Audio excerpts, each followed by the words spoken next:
കേരള രാഷ്ട്രീയത്തിൽ ആരും പ്രതീക്ഷിക്കാത്ത ഒരു യുദ്ധം പൊട്ടിപ്പുറപ്പെട്ടിട്ടുണ്ട്. ഒരു വശത്ത് രാജ്യത്തിന്റെ രാഷ്ട്രപതിയാണ്, മറ്റൊരു വശത്ത് കേന്ദ്രമന്ത്രി സുരേഷ് ഗോപിയാണ്. ലക്ഷ്യം ഒരേ ഒരാളെ ലക്ഷ്യമാണ്. മറ്റാരുമല്ല, NSS ജനറൽ സെക്രട്ടറി ആയിട്ടുള്ള സുകുമാരൻ നായരാണ്. നിങ്ങൾ തന്നെയാണ് എല്ലാം എന്ന് കരുതരുത്. ഉപരാഷ്ട്രപതി പറഞ്ഞ വാക്കുകളാണിത്. ഈ വാക്കുകളെ നമുക്ക് ഒരിക്കലും വിമർശനം മാത്രമായിട്ട് എടുത്ത് കാണിക്കാൻ കഴിയില്ല. അത് തന്നെയാണ് ഇപ്പോഴത്തെ ചർച്ചാ വിഷയമായിട്ട് മാറിയിരിക്കുന്നതും. പെരുന്ന സ്വയം ശുദ്ധീകരിക്കപ്പെടും. ഇത് പറഞ്ഞത് കേന്ദ്രമന്ത്രിയായിട്ടുള്ള സുരേഷ് ഗോപിയാണ്. അപ്പോൾ ഇതും വെറുമൊരു അഭിപ്രായ പ്രകടനമോ വെറുമൊരു സ്റ്റേറ്റ്മെന്റ് ആയിട്ടോ നമുക്ക് തള്ളിക്കളയാനായിട്ട് ഇന്നത്തെ കേരളത്തിന്റെ സാഹചര്യത്തിൽ കഴിയില്ല എന്നുള്ളതാണ്. ഇതൊരു രാഷ്ട്രീയ മുന്നറിയിപ്പാണ്. പക്ഷേ ചോദ്യം ഇതൊന്നുമല്ലല്ലോ. എന്തുകൊണ്ടാണ് ഡൽഹിയിൽ ഇരുന്ന് അധികാര കേന്ദ്രങ്ങൾ ഇപ്പോൾ പെരുന്നയെ ലക്ഷ്യമിടുന്നത്? ഇതാണ് ചോദ്യം. എന്തുകൊണ്ടാണ് മന്നം പത്മനാഭന്റെ പേരിൽ ഡൽഹിയിൽ ഒരു കേന്ദ്രം രൂപപ്പെടുന്നത്? മറ്റൊരു കേന്ദ്രം എന്തിന് രൂപപ്പെടണം? എന്തുകൊണ്ടാണ് BJPയുടെ ദേശീയ നേതൃത്വം NSSുമായിട്ട് ഒരു തുറന്ന ഏറ്റുമുട്ടലിലേക്ക് പോകുന്നത്? ഈ പറഞ്ഞ രണ്ട് സ്റ്റേറ്റ്മെന്റ്സും നോക്കിക്കഴിഞ്ഞിട്ടുണ്ടെങ്കിൽ നമുക്കറിയാം, വളരെ രൂക്ഷമായ ഭാഷയിലാണ്, അത് വളരെ കുറുക്കി കൊള്ളുന്ന തരത്തിൽ തന്നെയാണ് പറഞ്ഞിട്ടുള്ളത്.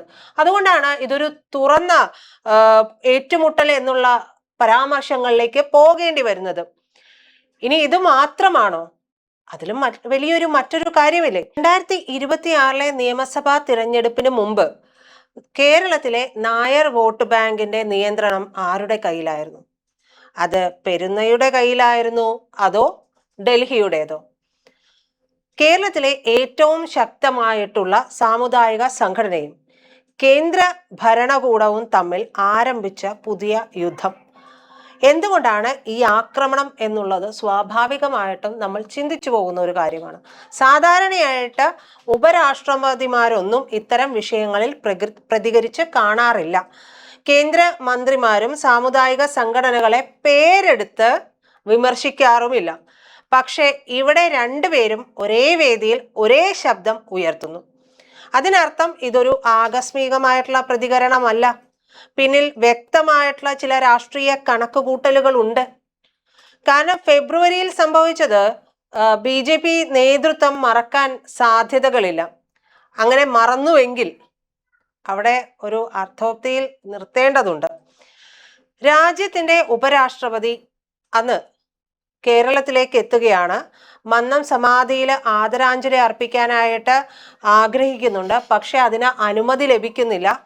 BJPക്ക് അത് വെറും ഒരു പ്രോട്ടോകോൾ പ്രശ്നം മാത്രമായിരുന്നില്ല, അതൊരു രാഷ്ട്രീയ അപമാനം തന്നെയായിരുന്നു. അങ്ങനെ തന്നെയാണ്.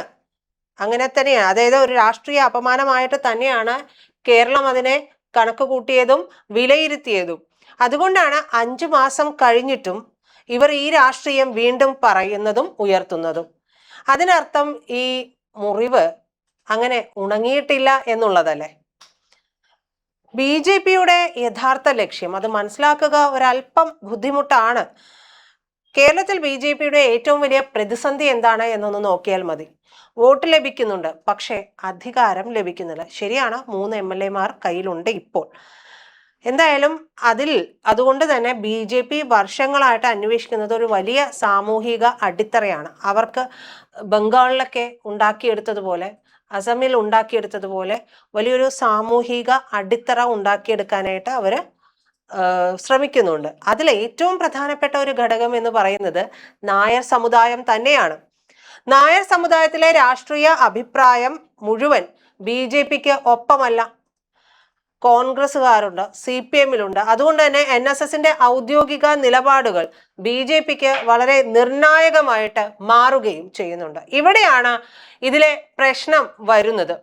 സുകുമാരൻ നായർ പല വിഷയങ്ങളിലും BJP ആഗ്രഹിച്ച രീതിയിൽ പ്രതികരിച്ചിട്ടില്ല. അവരുടെ ആ വളച്ചുകെട്ടലിലേക്ക് അദ്ദേഹം വന്ന് ചേർന്നിട്ടില്ല എന്നുള്ളതാണ് മനസ്സിലാക്കേണ്ടത്. പൗരത്വ നിയമം മുതൽ വിവിധ ദേശീയ വിഷയങ്ങളിൽ വരെ സുകുമാരൻ നായർ എടുത്തിട്ടുള്ള നിലപാടുകൾ BJPക്ക് അനുകൂലമായിരുന്നില്ല എന്നുള്ളതും നമ്മൾ ഓർക്കണം. ഇതാണ് BJPക്കുള്ള അസ്വസ്ഥതയുടെ കാരണമെന്ന് രാഷ്ട്രീയ നിരീക്ഷകരും വിലയിരുത്തുന്നുണ്ട്. ഇനി മറ്റൊരു കാര്യം, ഡൽഹി NSS എന്ന് പറയുന്നത് മറ്റൊരു ശക്തി കേന്ദ്രമായിട്ട് വരുമോ എന്നുള്ളതാണ്. ഇവിടെ ഏറ്റവും ശ്രദ്ധിക്കേണ്ടത് ഡൽഹി NSSൻ്റെത് ഒരു കൂട്ടായ്മയാണ്. കാരണം ഇതൊരു സ്മാരക നിർമ്മാണം മാത്രമല്ല, ഒരു രാഷ്ട്രീയ സന്ദേശം കൂടിയാണ്. പെരുന്നയ്ക്ക് പുറത്ത് മറ്റൊരു മന്നം കേന്ദ്രം, അത് പ്രത്യേകിച്ചും ഉണ്ടാകുന്നത് രാജ്യ തലസ്ഥാനത്തുമാണ്. അത് ഉദ്ഘാടനം ചെയ്തതാകട്ടെ ഉപരാഷ്ട്രപതി, വേദിയിൽ കേന്ദ്രമന്ത്രി സുരേഷ് ഗോപി, സാന്നിധ്യത്തിൽ CV ആനന്ദബോസ്. ഇതൊന്നും യാദൃശ്ചികമല്ല. അപ്പോഴും ഒരു ചോദ്യം പിന്നെയും ബാക്കിയാകും. പെരുന്നയെ മറികടക്കുന്ന ഒരു ബദൽ സ്വാധീന കേന്ദ്രം സൃഷ്ടിക്കാനുള്ള നീക്കമാണോ BJP നടത്തുന്നത്? അതൊരു കാര്യം നോക്കുകയാണ് എന്നുണ്ടെങ്കിൽ, സമുദായ സംഘടനകളുടെയൊക്കെ ഒരു ചരിത്രം നമ്മൾ പരിശോധിച്ച് നോക്കി കഴിഞ്ഞിട്ടുണ്ടെങ്കിൽ ഇത്തരത്തിലുള്ള പവർ സെന്റർ പോരാട്ടങ്ങൾ എന്ന് പറയുന്നത് പുതിയ കാര്യമൊന്നുമല്ല. പക്ഷെ ഇതില് NSSന്റെ ചരിത്രത്തിൽ ഇതൊരു അപൂർവമായിട്ടുള്ള കാര്യമാണ്. ഇനി സുരേഷ് ഗോപിയുടെ വാക്കുകളിലേക്ക് നമ്മൾ നോക്കി കഴിഞ്ഞിട്ടുണ്ടെങ്കിൽ, പെരുന്ന സ്വയം ശുദ്ധീകരിക്കപ്പെടുമെന്നാണ്. ഈ ഒരു വാചകമാണ് എനിക്ക് തോന്നുന്നു ഉപരാഷ്ട്രപതിയുടെ വാക്കുകളേക്കാൾ കത്തിപ്പടർന്നു പോയത് ഈ ഒരു വാചകമാണ്. കാരണം അതൊരു വിമർശനമായിട്ട് നമുക്ക് കാണാൻ കഴിയില്ല, അതൊരു മുന്നറിയിപ്പാണ്. സുരേഷ് ഗോപി നേരിട്ട് പറയാത്തത് എന്താണ് എന്ന് ചോദിച്ചാൽ നേതൃത്വം മാറണം എന്നാണ്, അല്ലെങ്കിൽ മാറ്റപ്പെടും എന്നുള്ളതാണ്.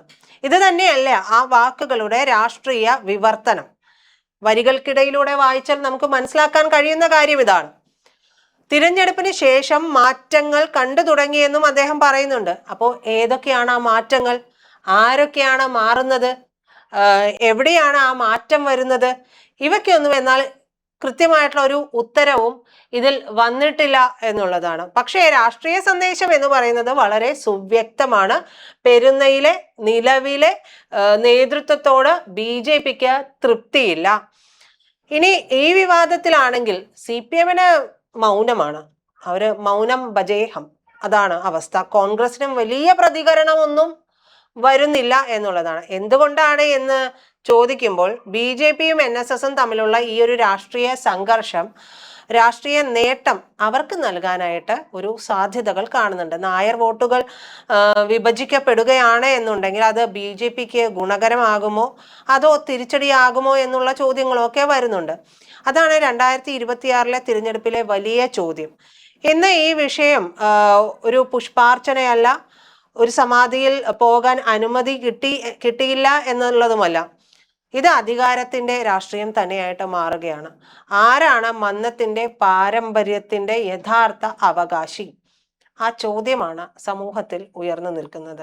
ആരാണ് നായർ സമൂഹത്തിന്റെ രാഷ്ട്രീയ ദിശ നിർണയിക്കുന്നത്? പെരുന്നയാണോ, ഡൽഹിയാണോ, അതോ സുകുമാരൻ നായർ തന്നെയാണോ, അതോ BJPയുടെ ദേശീയ നേതൃത്വമാണോ എന്നുള്ളതാണ്. അടുത്ത മാസങ്ങളിലൊക്കെ ഈ ചോദ്യങ്ങൾ രാഷ്ട്രീയ കേരളത്തെ ശക്തമായിട്ട് സ്വാധീനിക്കും എന്നുള്ളത് തന്നെയാണ്. BJPയുടെ പ്രവർത്തനം വളരെ കൃത്യമായിട്ട് നടത്തിക്കൊണ്ടിരിക്കുകയാണ് അധികാരം പിടിക്കാൻ വേണ്ടിയിട്ട്. കാരണം ഇവിടെ നടക്കുന്നത് ഒരു വ്യക്തികൾ തമ്മിലുള്ള വാക്ക് തർക്കമൊന്നുമല്ല.